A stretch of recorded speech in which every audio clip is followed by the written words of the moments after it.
नमस्कार जय जगन्नाथ दर्शक बंधु नूतन वर्षर हार्दिक अभिनंदन जनाई आम बर्तमान आरंभ करिया धनुराशि विषय धनुराशि व्यक्ति विशेष मानक किपर रहिबो 2022 मसीहाटी तापर टिके आम आलोकपात करिया। तो दर्शक बंधु जनवरी 1 2022 मसीहा जदि आम ग्रह स्थिति देखिबा ताहले कालचक्र द्वितीय भाव बा वृष राशि रे रहउचंती राहु, अष्टम भाव बा बिछा राशि रे मंगल चंद्र केतु रहउचंती, नवम भाव रे रवि रहउचंती, शुक्र रहउचंती, दशम भाव रहउचंती शनि बुध एवं एकादश भाव रहउचंती बृहस्पति। यह काल पुरुष रे ग्रह मानकर अवस्थान। तथापि जेतेबेले आमे कोनोसी राशि रो व्यक्ति विशेष मानक उपरे आमे राशि उपरे कहिताउ मुख्यतः चारोटी ग्रह को आम प्राधान्य देउथाउ। से हेले शनि बृहस्पति राहु और केतु, कारण एमाने हेले दीर्घ चलनशील ग्रह। से हिसाब से आम धनुराशि देखिले धनुराशि बर्तमान द्वितीय शनि, तृतीय बृहस्पति एवं षष्ठ राहु, द्वादश स्थान में केतु अच्छी। साधारणतः आम देखा बर्तमान कौनसी क्षेत्र में माने कौनसी दृष्टि गोचरीय ग्रह माने शुभ स्थिति रे नाहंती। द्वितीय स्थान में शनि रहिले बर्तमान धनुराशि व्यक्ति विशेष माने शनि 7.5 पीरियड अंतिम पर्यायर बर्तमान पहुंचती। तांकर द्वादश शनि जाइछि, जन्म शनि जाइछि, द्वितीय शनिकर बर्तमान अंतिम पर्यायर बर्तमान अछंती, जहाँकि 2022 मसीहा मे मास 12 तारिख पर्यंत रहिबो। एवं बर्तमान तृतीय बृहस्पति तृतीय बलिर्बद्ध तृतीय बृहस्पति मध्य एते शुभदायक नुहंती। जेहेतु तृतीय बृहस्पति आपण को बृहस्पति चलन दर्शक बंधु मन रखु 2022 मसीहा एप्रिल 13 तारिख पर्यंत बर्तमान बृहस्पति कुंभ राशि अवस्थान करछंती एवं तत्पर 14 तारिख ठारू से जाउचंती तांकर स्वक्षेत्र स्वगृह मीन राशि को चतुर्थ बृहस्पति हेबे। बृहस्पति तृतीयस्थ हेले जीवन रे व्यतिव्यस्तता सृष्टि करती एवं कौनसी परिस्थिति रे आपण स्थिर भाव न रही आपणकर मानसिकता मानसिक स्थितिटा को टिके दोहली दियंती।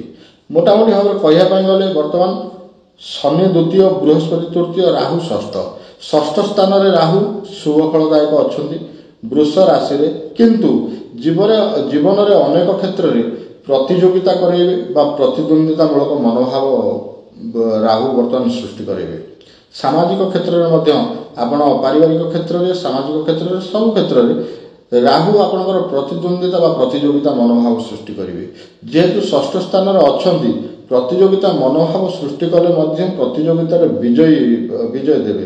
किंतु आर्थिक और वृत्तिगत क्षेत्र में जदि आमे गोचरीय ग्रह मानकर प्रभाव को देखिबा ताले बृहस्पति आपनकर सप्तम स्थान जोटा कि धनुराशि सप्तम भाव मिथुन राशि को बृहस्पति तृतीय रहिले मध्य पंचम दृष्टिटा प्रत्यक्ष दृष्टिटा बर्तमान पड़ुची सप्तम भाव और सप्तम भावटा कर्म भाव अर्थात आर्थिक क्षेत्र में आपण संपन्न हेबे बा कोनोसी ना कोनोसी क्षेत्र रु बा कोनोसी सोर्स रु आपनक पाखु अर्थ लागि रहिबो।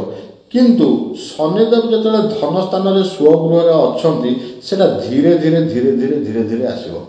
आप हठात माने रिजल्ट टाक आप बर्तमान गोटे कम कले मु सडनली रिजल्ट पाइबी से आशा भी करवा वृथा, कारण आपण काम कर किछि दिन पर टिके समय सापेक्ष हम आपनकर पाइबा एवं आपण पाइबे।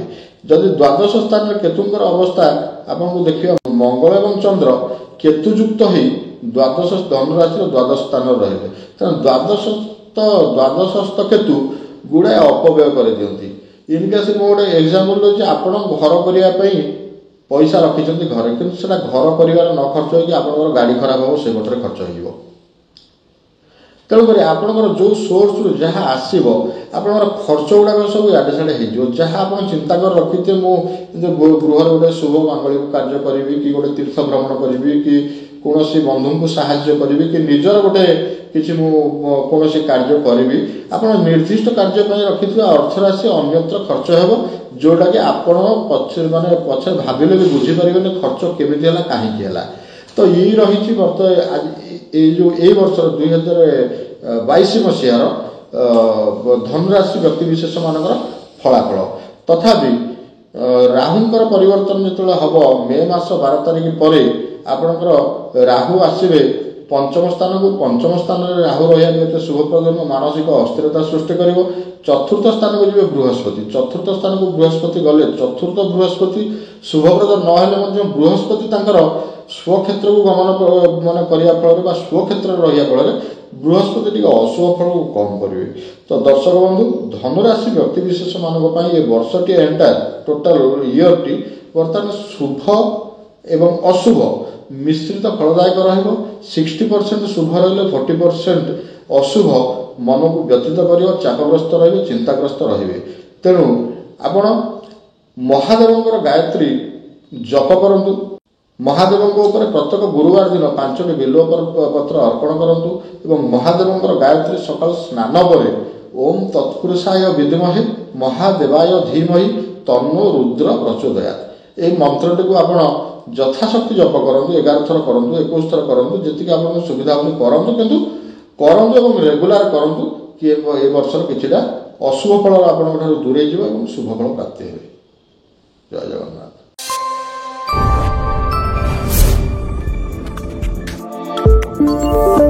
आम चैनल लाइक करंतु, सब्सक्राइब करंतु, बेल आइकन रे प्रेस करंतु, शेयर करंतु।